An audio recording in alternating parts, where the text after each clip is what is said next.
Talofa sa mo, APAAU o le TALALELEI mo oi.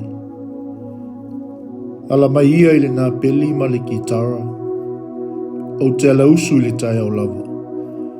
Io vai, o te vivi ia te oe i lumo le nu, o te whai pēsenga fo ia te oe i lumo o tangata.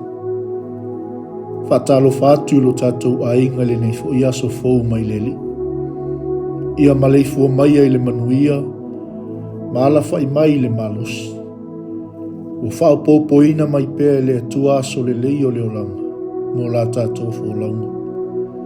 O le mea lea, ia tātou wha manuina i pēr lona sua whapa ia. Ona o lona alofa tū noa ma lona anga le lei. Ua toi mo moli manuia mai ailo o tau soifua, wha pēr si o mātou wola vai vai le nei aso fōu. I ia lava lona suafa. Ua moni ai upo le pese. Ua tala noa manu i le ngangana o le tai au. O ave o le la ua punitia fo'i e puau. Le sau malu e whaasu i la o la au. Sa sala le fungala au mātala o au. Le iti o fo'i sa moa whai o na tai au. Le amatanga o le aso whaupopo le o langa.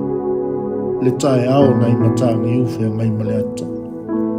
Le TALALELEI ua soo ai nei sa moana. Awane ingalo ia te oi, e iei se mea le leina e whanau ma oi. E te tau ona te tala, ma tuina atu i le lalolangi mo se vi inga o le li. Ai mai se le manuia mo oi malo a inga. E lei se tangata na whanau ngau ngau, tu sa lava po le alo tu langa o lo e iai.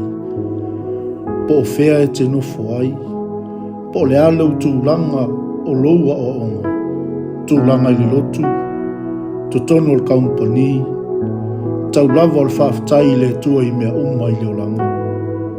Na tātou whananau mai, ua uma o na wha mea lofa inga i tātou e le tua. E whapena le whaftai alo tātou o li o Yesu Keriso.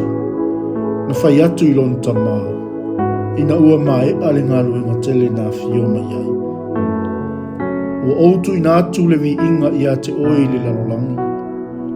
Ua ou wha umaina le ngā luenga na e tu ina mai a te a. O te whaia. Sa moa, mana tua, ia e tu ina atu ia i ova o mea e te popole vale ai. O ia lava na te tausia oi, na te le tu unga e whaavavaula a mea tonu i e whaanga e tia. A whialo whale ni lu tau o le nei aso. Ia whai malu lo whaiva. Yesu Keriso alofa mai le nei aso. Ia ea o ao mai a te au i mea o te popole vale ai.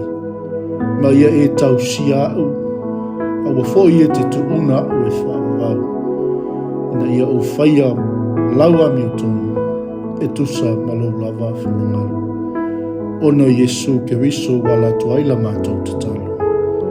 Amene. Manuia, whaiva malava singa o le nei Yesu.